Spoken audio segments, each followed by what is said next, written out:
So the teaching of allow everything to be as it is just reverses the process. Because you can't win the war with your mind. You can't outsmart your mind, because it's your mind outsmarting itself. That's not going to work. That's a contradiction. And when you see that you can't outsmart yourself, you can't outthink thinking, that it won't work that way. There's a tilt. You know, tilt, like a pinball goes on tilt and all of a sudden it doesn't work. When you see this clearly enough, there's sort of a tilt in your mind, and it just...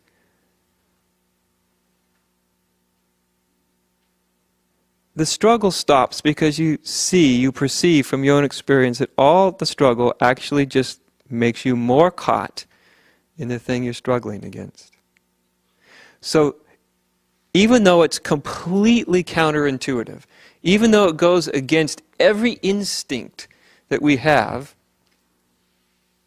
it's possible to come to see that the only way to get out of the dream state, the trap of egoic consciousness, is to allow it to be as it is, completely.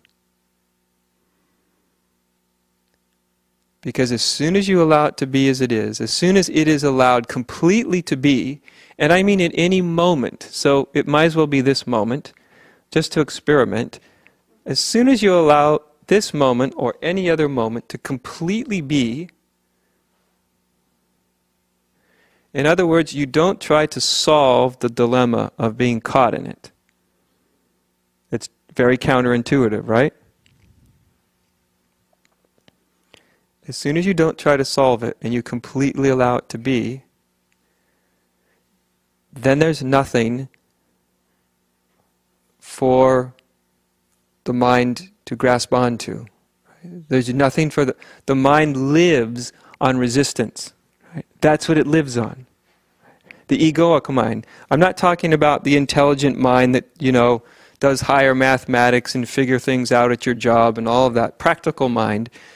We're not talking about practical mind. I'm talking about the other 95% of the time. Right? The other 95% of the time isn't really practical at all. It's quite chaotic. And so, when there's no effort to escape from it, you've denied the egoic state of consciousness the one thing it needs to remain in a trance state. It needs struggle.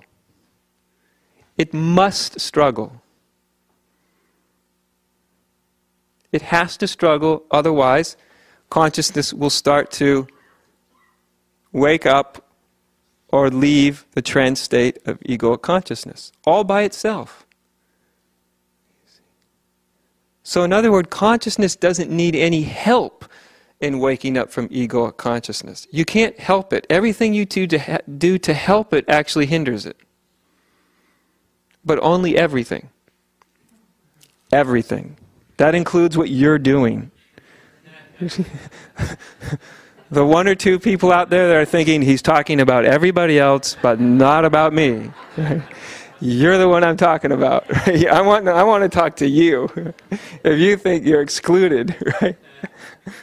Because if you think your mind is any different from anybody else's, you got another thing coming. Right? It may not come today, but it's coming.